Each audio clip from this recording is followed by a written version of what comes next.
Hello મિત્રો, જય શ્રી કૃષ્ણ, જય માતાજી, હર હર મહાદેવ. શ્રાવણ મહિનાનો પહેલું પર્વ શીતળા સાતમ આજે છે. તો અમે બધા તો તેને ખૂબ સારી રીતે ઉજવીએ છીએ.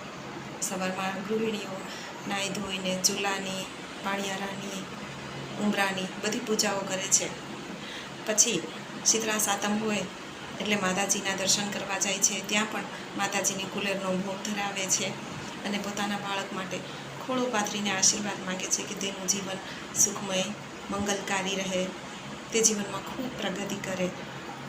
એટલા માટે અમે આ પર્વ ઉજવીએ છીએ અને પૂરા દિવસ ગૃહિણીઓ ઠંડુ ખાઈને આ દિવસની ઉપવાસ કરે છે. અને આ પર્વ અમને ગૃહિણીઓને બહુ ગમે છે. શા માટે જાણો છો? કારણ કે આ દિવસે અમારે ગૃહિણીઓને રસોઈમાં રજા હોય છે. અને તમે બધા પણ જાણો છો, જો ગૃહિણીઓને એક સમય પણ, એક ટાઈમ પણ રસોઈ બનાવવાની છુટ્ટી મળે તો તેમને મજા પડી જાય છે. અને અહીંયા તો 3 ટાઈમ રસોઈ બનાવવાની રજા હોય છે. તો છે ને મજાની વાત. તો તમને બધાને પણ આ પર્વ ગમે છે?